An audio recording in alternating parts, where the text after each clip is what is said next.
Doctor Mohammad Yunus ও নরেন্দ্র মোদীর বৈঠকের পর সম্পর্কের বরফ গলবে কিনা ভারত বাংলাদেশের তা দেখতে অপেক্ষা করতে হবে আরও কিছুদিন।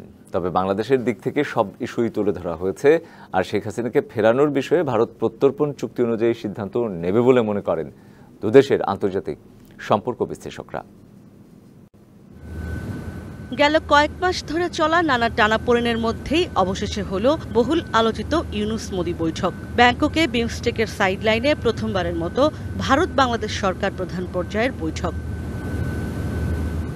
সাবেক প্রধানমন্ত্রীকে দেশে ফিরিয়ে বিচারের মুখোমুখি করার লক্ষ্যে চিঠি চালাচালি, ভারতের ভিসা বন্ধ অথবা 7 সিস্টার নিয়ে সরকারের ভাষ্য সবই ছিল মাসের আলোচিত ঘটনা। তাই এই বৈঠকের দিকে চোখ ছিল সবারই। পরে প্রধান উপদেষ্টার প্রেস সচিব ও ভারতের পররাষ্ট্র সচিব বৈঠকের সারাংশ তুলে ধরেন। Democratic, stable, peaceful, progressive and inclusive Bangladesh.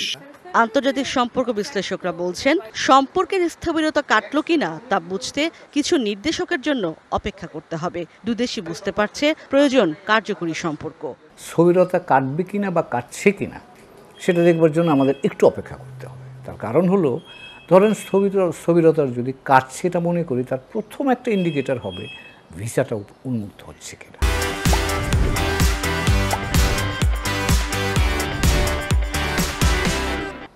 তাহলে আপনি বুঝতে পারবেন যে হ্যাঁ হচ্ছে একটা মানে একটা এভলিউশন বা একটা ডেভেলপমেন্ট হচ্ছে। সীমান্ত হত্যাকাণ্ড যদি কমে আসে তাহলে বোঝা যাবে যে হ্যাঁ কিছু একটা অগ্রগতি হচ্ছে। পাশাপাশি বসে থাকলেও এক ধরনের আন্ডারস্ট্যান্ডিং বা এক ধরনের একটা ভাইবস পাওয়া যায়, তো সেটা তো নিশ্চয়ই তাদের দুজনের মধ্যে এসছে।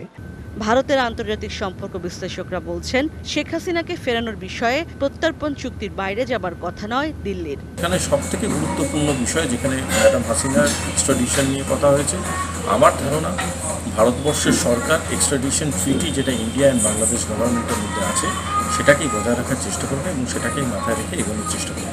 দুই প্রতিবেশী দেশের এই বৈঠককে ভূরাজনৈতিকভাবেও গুরুত্বপূর্ণ বলে মনে করেন তারা।